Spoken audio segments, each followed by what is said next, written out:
भोपाल के रविंद्र भवन में मध्य प्रदेश युवा आयोग द्वारा कृषि नवाचार में युवा संवाद कार्यक्रम आयोजित किया।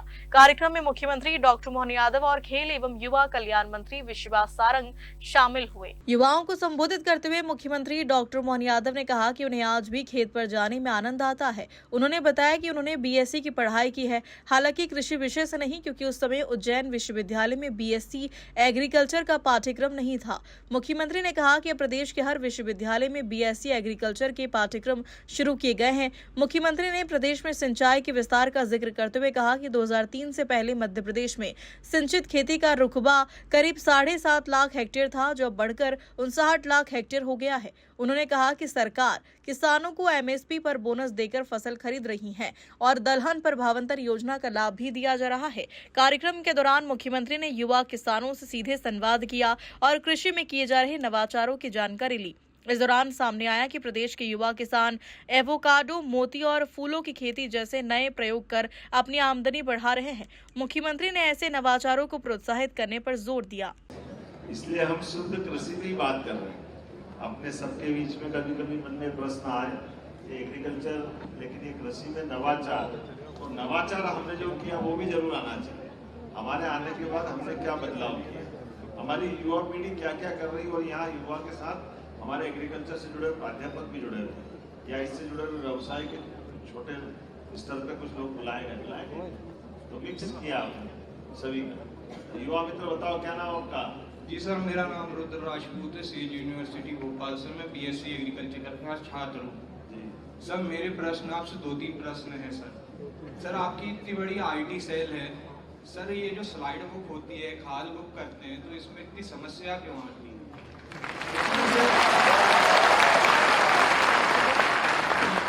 सर इसमें मैं एक किसान सर, छोटा किसान हूँ सर, मैं स्लाइड बुक करता हूँ सर, मेरे को 10-10, 15-15 मिनट सिर्फ एक स्लाइड बुक करने में लगती है सर। सर मूंग की खाद जरा आपकी बात हो गई क्या?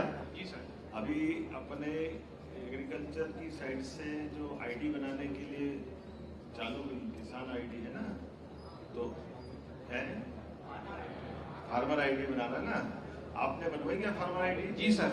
उसका क्या लाभ है?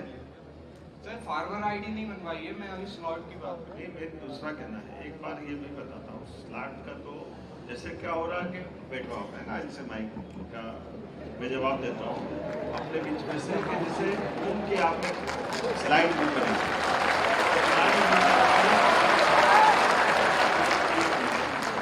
आपके पास में जैसे भावांतर भी हमने दिया सोयाबीन या मूंग की खरीदी करें। अब आप बताओ कि मूंग पे अगर एक साथ ट्राली की लंबी लाइन लगी तो लंबी लाइन में आप परेशान होंगे, आपका नंबर कब आएगा, आप बाकी क्या, जैसे गैस के इसमें भी इसी प्रकार से होगी, ऑनलाइन बुकिंग कराते हैं, तो बुकिंग कराने का लाभ उनको है कि नहीं?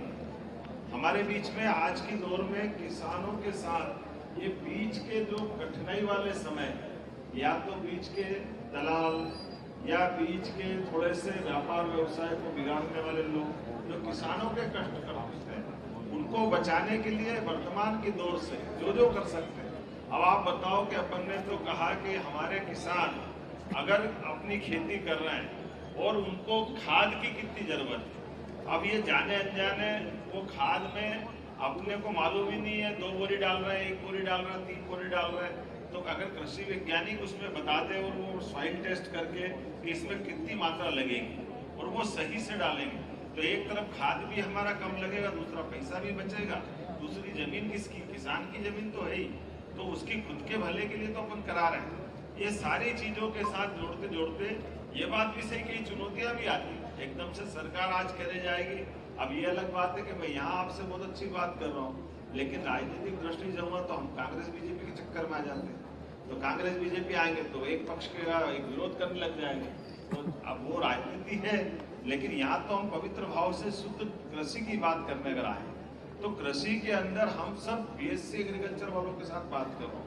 आज मैं आप सब पढ़े लिखे समझदार किसान और भावी इस लाइन में चलने वाले, इस लाइन में बढ़ने वाले विद्वानों से बात कर रहा हूँ, तो आपके माध्यम से ही उन सारे प्रश्नों के उत्तर मिलेंगे जो आप भविष्य में जब आप खेत पे जाओगे तो हो सकता है वो पुराने परंपरागत रूप से आप जब वो करते हैं आप उनमें जब बात करो तो आपके घर में आपका विरोध हो जाएगा, अरे ये क्या लाए, ये फालतू की बात।